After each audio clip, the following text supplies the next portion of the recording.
In 2007, the second richest man on earth paid nothing in federal income tax. Zero. His name is Jeff Bezos, and he did it again in 2011. A few years later, Elon Musk, by then the richest man alive, pulled off the same trick. A tax bill of $0. In a year, his fortune grew by billions. Neither of them broke a single law. Meanwhile, a school teacher in Ohio paid a higher tax rate than both of them combined. There's a name for how this works.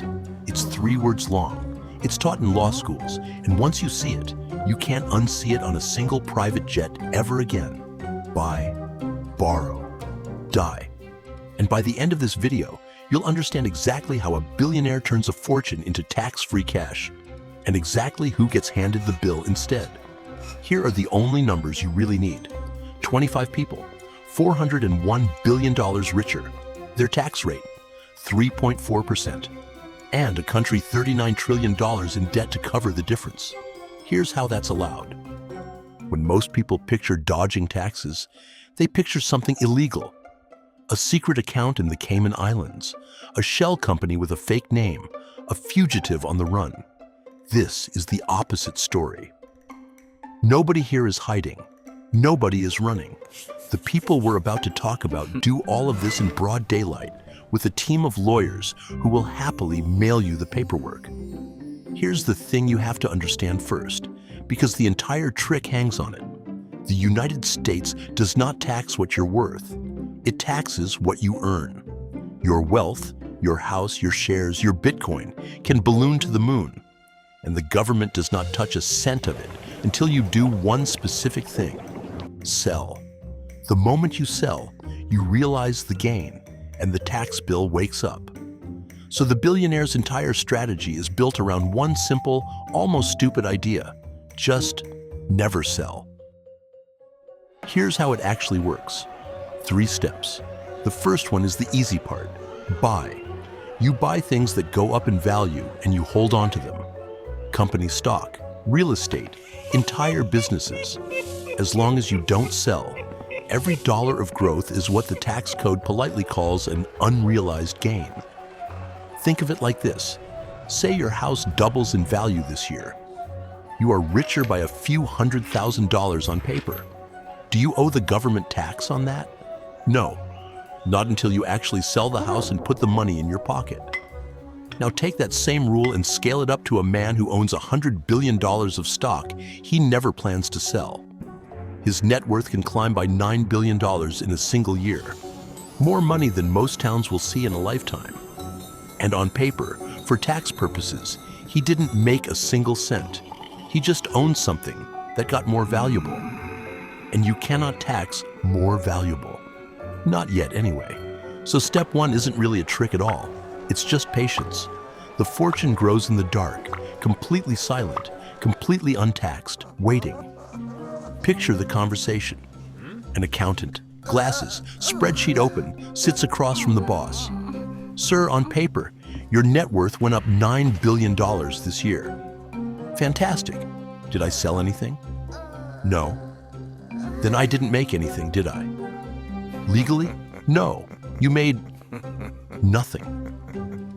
And just like that, a $9 billion year becomes, in the eyes of the law, a $0 year. The accountant isn't lying. That's what makes it beautiful, and that's what makes it infuriating. But this raises an obvious problem.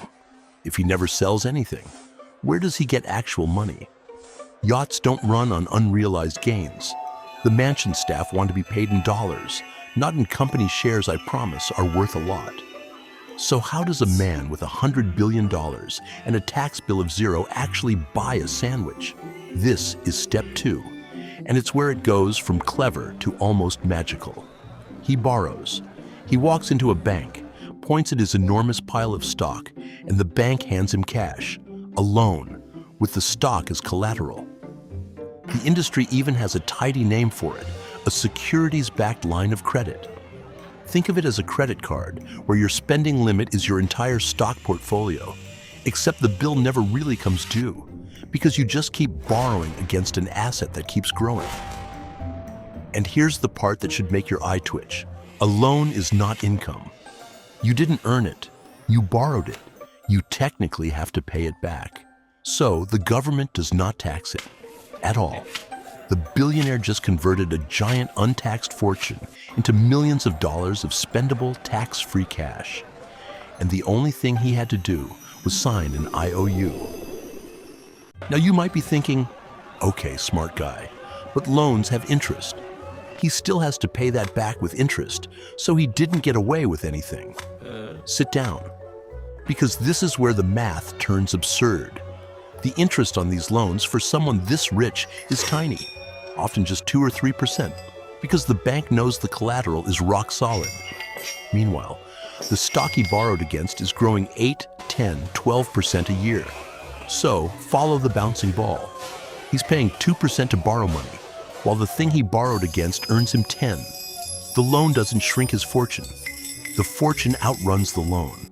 He is, quite literally, getting paid to spend money. Compare that to you. You earn a salary.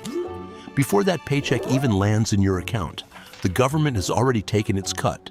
Income tax, payroll tax, the works. Somewhere between 22 and 37% off the top. He pays 2% to a bank and calls it a Tuesday. You pay a third of your life to the IRS and call it a career. Same country, same tax code, wildly different game. So let's answer the question in the title. If the richest people are paying almost nothing on the way their fortunes actually grow, who's covering the difference? Spoiler, you already know. You've met him. He's the one whose tax came out of the paycheck before he ever saw it. A country still has to run. Roads, schools, the military, the courts that enforce those nice clean loan contracts for the billionaire. All of it costs money. And when the people at the very top legally route around the income tax, the bill doesn't vanish.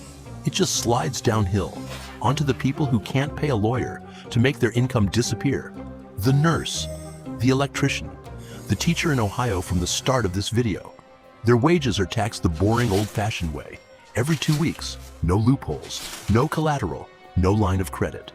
Now let's put real numbers on it.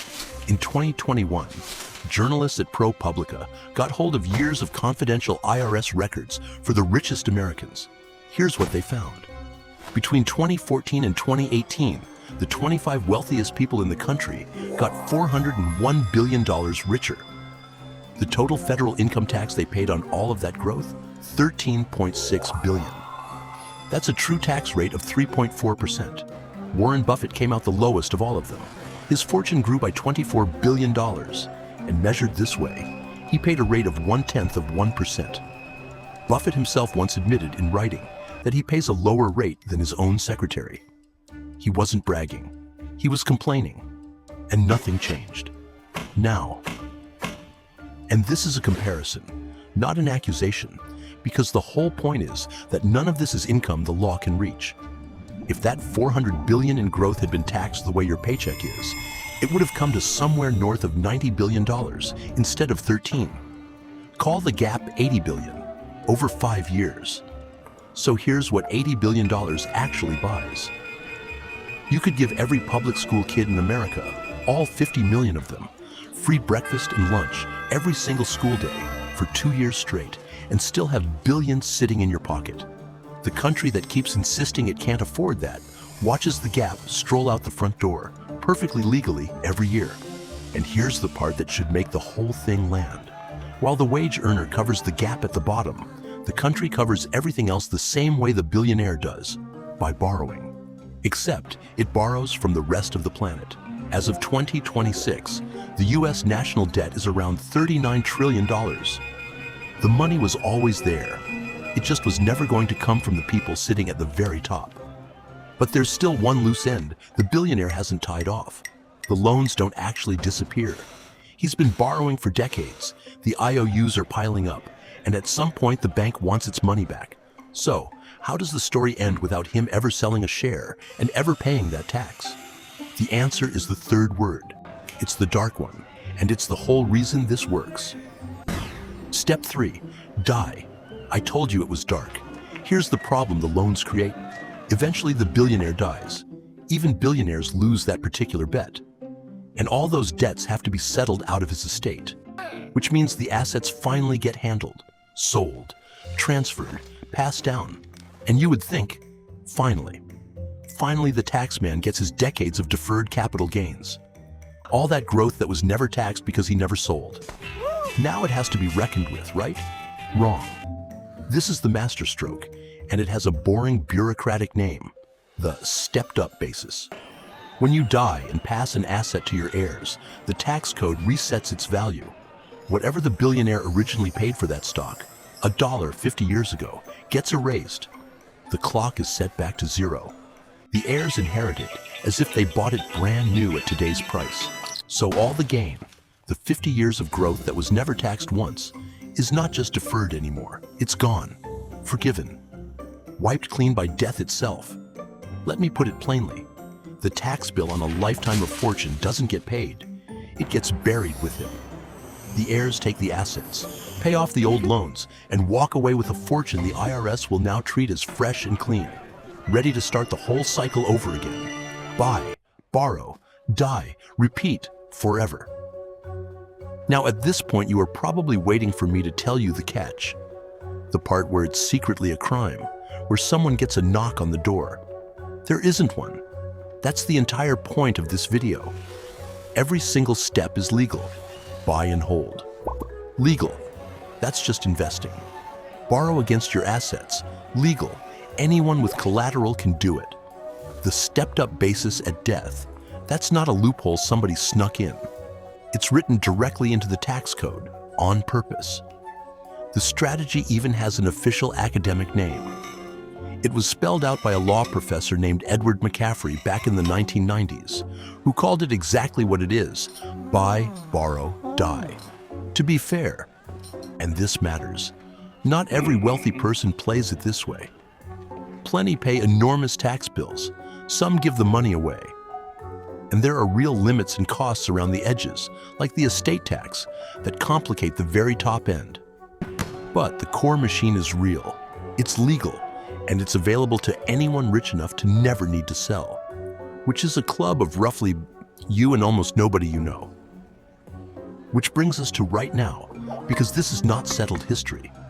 It's an argument happening in real time. The strategy has gotten popular enough and visible enough that politicians have started swinging at it. In June of 2026, a US senator introduced a bill aimed squarely at the middle word, the borrowing, proposing that when you take a giant loan against your assets, it should count as selling for tax purposes, which would wake the tax bill right back up.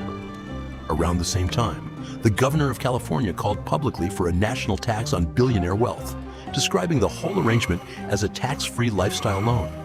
And the billionaires, they've noticed. Jeff Bezos, the same man from the very first sentence of this video, flatly denied the strategy even exists, telling an interviewer there was no truth to the whole buy, borrow, die idea. Make of that what you will. Whether any of these proposals actually become law, that's anyone's guess, and whoever tells you they're certain is selling something. These fights have been picked before and lost before, but the reason it's suddenly a fight at all is simple. For decades, this worked best when almost nobody outside a tax law seminar knew it had a name. That part is over. So here's where we land. The people who try to grab this kind of money the illegal way, who loot a company or a treasury and run, spend their lives as fugitives and usually lose all of it anyway. The men in this video already have that same untouchable wealth, sitting still, in the open, legally. That's the part that should actually stay with you. It was never really about hiding the money.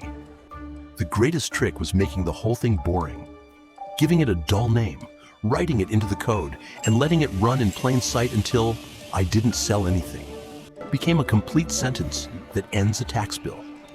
The loophole isn't a glitch in the system. It's not a bug someone forgot to fix. It is the system, working exactly the way it was built to work, just not for you. As Warren Buffett, one of the richest men alive, put it himself years ago and out loud, "There's class warfare, all right, but it's my class, the rich class, that's making war, and we're winning." He said that. Nobody made him, and nothing changed.